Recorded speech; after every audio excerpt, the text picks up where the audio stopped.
날씬한데 나중에 이러고 걸으면 슬프잖아, 뒤뚱거리면. 그래서 우리는 이렇게 자연을 느끼기 위해서 태어난 겁니다. 그래서 콘크리트 안에서 고민하지 마시고요. 얼른 가까운 공원이나 산으로 산책을 나가셔서 거기서 생각을 해보세요. 그러면 생각보다 아주 쉽게 고민이나 우울증이 해결이 되세요. 제가 요즘에 이제 딱 휴식기거든요. 제가 엄청나게 지금 눈이 잘 안 보이시죠? 불편하시죠? 언니, 괜찮아. 조금만 이쪽으로 나와도 언니 눈이 안 보이니까. 그래, 눈 보고 얘기해야지. 눈 보고 얘기해야지.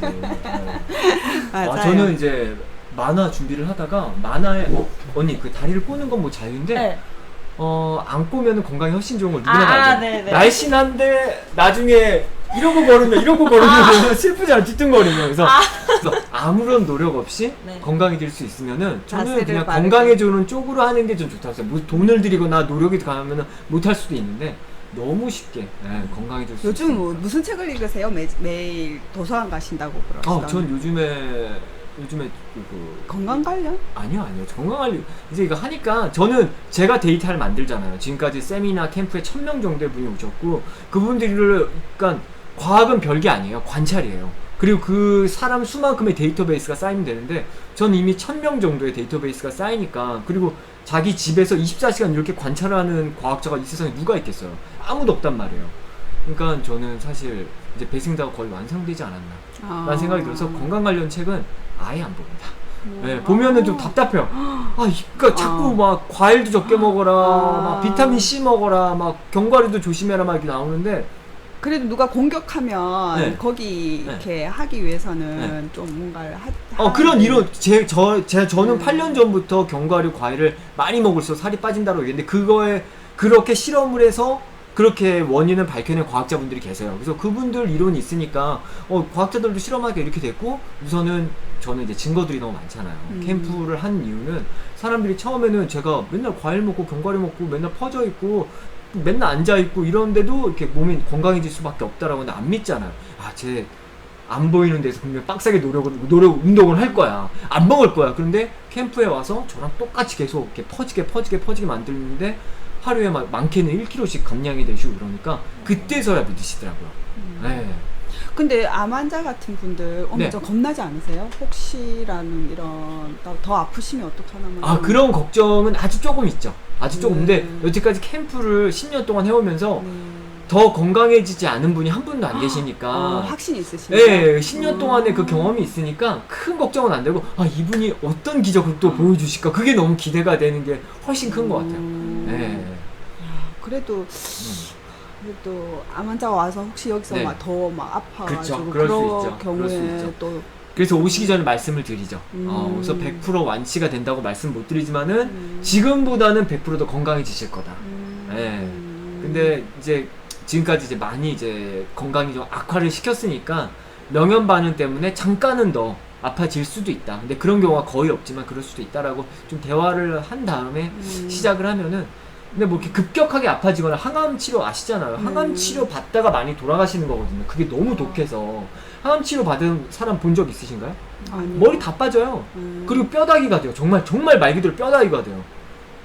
얼마나 독하면은. 그러니까 그렇게 부작용 심한 것도 하시는데 이런 애들은 사실 부작용이 거의 없다고 봐야죠. 그냥 뭐 자연을 먹는 그렇죠. 그래서 별로 큰 걱정 안 돼. 근데 회원분이 걱정하시는 분은 저도 일부분은 항상 있죠.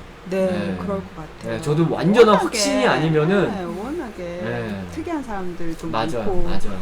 요즘 또 세상이 또 맞아요. 거친 사람들도 맞아요. 많아서 괜히 이렇게 막 공격한다든지 있죠. 모두가 다 이렇게 좋은 분들일 수는 없고 대부분이 다 좋은 분들인데 모두가 다 그럴 수는 없으니까 그래서 처음에는 이제 너무 폭력적인 상담들을 하실 때는 제가 너무 힘들더라고요. 그러니까. 제가 딴 거는 다 들을 수 있는데 건강이 나빠졌다, 그걸로 힘들다라는 거, 살쪘다, 뭐 살 빼고 싶다 그런 거 얼마나 들을 수 있는데 자꾸 남편한테 맞은 얘기나 자기가 때린 얘기나 그런 거는 폭력적인 얘기는 그게 너무 힘들더라고요 저는. 그래서 근데 가끔은 그런 얘기가 어쩔 수 없이 있긴 하더라고요. 아무래도 한국 사회가 좀 세요. 기존에 대한 저항이 굉장히 다양성을 인정을 안 하는 사회니까 나랑 조금만 다르다 이러면 자꾸 적으로 보는 그런 게 있는 것 같아서 좀 파이팅이 넘치기 때문에 에너지가 넘쳐. 전 좀 더 부드러운 게 좋은데 그래. 네, 파이팅이 넘쳐서 조금 외로운 투쟁이 될 수도 있겠다 이런 생각도 네. 좀 들죠. 그래서 제가 일본 생활이나 노르웨이 생활을 안 해봤으면 아마 이 캠프를 못했을 거예요.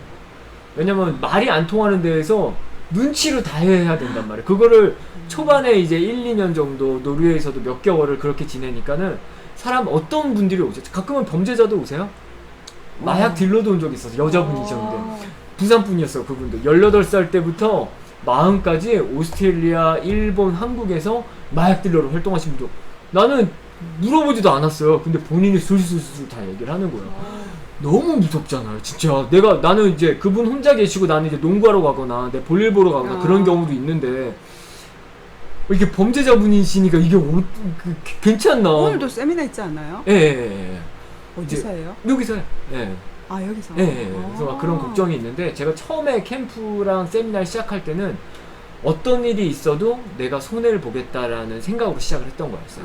감당하겠다. 네, 이걸로 내가 뭔가를 크게 얻는 게 아니라 이 진실을 알려드려서 인생이 바뀌신 분이 너무 많으니까 그거를 보는 게 제 인생에서는 제일 큰 기쁨이에요. 네, 그래서 그래 그런 처음에 고민을 되게 많이 했죠. 이걸 해야 되나 말아야 되나. 사실 캠프를 하면은 어느 정도 결혼도 좀 포기를 해야 돼요. 그러게요. 예. 예. 아무래도 누가 이제 이거를 다 그쵸, 이해해주고. 그쵸. 그래서 제가 이제 한 5년 뒤나 10년 뒤쯤에는 한 5년 뒤 정도에는 제가 이제 단독주택을 지을 거예요. 그래서 한 2층이나 3층 정도를 지어서 입구를 따로 만들어서 1층은 내 작업실, 내 생활 공간 하고 2, 3층은 캠프장으로 만들 거예요. 그때가 되면은 이제 뭐 여성분도 편하게 같이 데이트하는 분도 편하게 계실 수 있지만은 이 캠프 거의 매일 같이 하는데 뭐 어떻게 편하게 있을 수 있겠어요. 너무 불편하죠. 그래서 이제 저는 사생활이 없다. 네, 이미 머릿속에서 제 개인적인 행복을 많이 포기했어요. 이거를 알려야 되겠다. 네, 이게 함께 하고 싶다. 저는 어중간한 인생을 살고 싶지 않았거든요. 그래서 일본에서 결혼할 분이 계셨어요. 일본 분이. 근데 이제 제가 나 공검대에서 못 살겠다고 이러면서 한국에 돌아왔을 때 그때 저는 난 사랑보다 내 결혼보다 내 나는 신념, 내 건강. 건강이 내 삶이 중요하다. 이건 나만 살 수 있는 인생이고 난 이 인생을 살겠다라고 생각했을 때 근데 이제 사람이 아무리 외롭잖아요. 외롭다 보니까 좀 더 결혼했으면 좋겠고 나도 결혼하고 싶고 같이 배생다 즐겁게 할 수 있는 사람 만났으면 좋겠다고 하는데 이제 그게 쉽지가 않으니까 아무리 제가 캠프하고 그러면은 사생활이 없으니까. 그렇죠. 막 이렇게 들쑥날쑥 저를 너무 사랑해 주시는 분인데 이제 제가 한 공간에서 이제 뭐 막 여성분들이 오셔서 막 이러면은 이해 못하지. 질투가 많이 나죠. 네, 그래서 그런 걸 24시간 같이 있어야 되고. 네, 그런 거를 이제 어느 정도 포기를 하니까 처음에 고민을 했어요. 어떻게 해야 되나 했는데 어중간한 인생 살지 말자. 내가 건강을 위해서 한국에 배생달 위해서 한국에 들어왔으면은 나머지 소중한 것들은 포기를 하자라고 하니까는 올해 그걸 했어요. 사실 포기를. 그러니까 되게 좀 많이 편해졌어요. 그 전에는 그래도 어떻게 할 수 있지 않을까? 있지 않을까? 있지 않을까? 사람이 나타나지 않을까? 어딘가 이 배생달을 내 마음같이 해줄 수 있는 사람이 이게 타인의 행복을 내 행복같이 느껴줄 수 있는 사람이 있지 않을까 했는데 불가능에 가깝구나라는 걸 느껴서 이것도 약간의 마약 같은 것 같아요. 네. 누가 막 너무 감사하다, 건강해졌다 막 이러면 놓을 수가 없는. 감히 저는 항상 이제 제가 어렸을 때 중고등학교 때의 그 사고로 평생을 살고 있는데 그때는 정말 망나니였거든요. 망나니 같은 애가 지금 이렇게 사람들한테 감사함을 받고 이런 게 이게 정말 기적 같아요. 그러니까 막 암 환자분이 막 희망을 보시고 막 유명한 병원에서 오셔가지고 나 당신 배생다로 치료 프로그램으로 환자 치료하고 싶다 그러시고 의사분들이 제일 많이 의사, 약사, 간호사분들이 제일 많이 오세요. 캠프나 세미나에. 그러면은 내가 감히 이러면서 좀 더 감사하죠. 그래서 저는 평생 이 자연과 그냥 예술가로서의 인생을 평생 살면은 원래 예술가 좀 외로워야 되거든요. 좀 외롭게 살자라고 좀 받아들였어요. 쉽진 않겠지만은 그래서 뭐 데이트 정도만 할 수 있으면 이제 감사하다라는 생각으로 같이 사는 건 나중이고 나중에 한 10년 뒤 얘기고 배생다 정도만 뭐 그분이 집에 있으면 땡큐죠. 그분이 집에 있어 그분 집에서 출퇴근하면 되니까 근데 이제 맞아요. 그렇지 않다면은 한 10년 뒤에나 이제 결혼할 수 있는 환경을 만들 수 있지 않을까. 근데 뭐 저는 아무래도 배생달 하니까 급하지가 않아요. 어차피 최소한 110살까지는 살 것 같아요. 길게는 한 130까지도 살 것 같고. 그러니까 앞으로 살 날이 한 80년은 남아있는 거예요. 그러니까는 그냥 뭐 천천히 뭐 10년은 또 배생다를 위해 10년 투자를 뒤에 결혼해도 하고 해도 되겠구나라는 생각이 들더라고요. 건강에 대한 확신이 그렇게 있으신 거예요? 그러니까 10년 동안 가벼운 감기도 안 걸리게 되면은 그렇게 되더라고요. 물론 그림을 그리면서 엄청난 스트레스를 받고 만화 그리면서 엄청난 스트레스를 받지만은 이런 스트레스를 받으면서 아시겠지만 만화가 제일 건강이 안 좋은 직업 중에 1, 2순위가 아마 만화가일 거예요. 맨날 담배 피고 술 마시면서 막 그림 그리고 스트레스로 막 안 좋은 음식 먹고 그래서 막 30대에 급사하는 만화가들이 한국, 일본에 되게 많아요. 네. 그게 연재 같은 그렇죠. 거는 연재의 그 시간을 스트레스는 맞춰야 되고. 인간이 감당할 수 있는 수준이 아니거든요. 네. 연재. 그래서 빨리빨리 은퇴를 하는 거예요. 못 버티는 거예요. 네. 술, 담배 안 하시는 거예요? 아니 담배는 안 하고 술은 가끔 마셔요. 한 달에 몇 캔씩 마셔요. 예전엔 좀 마셨는데 이제는 안 땡기시네요. 네. 예전에는 몸에- 많이 마셨죠. 구독도 눌러주세요.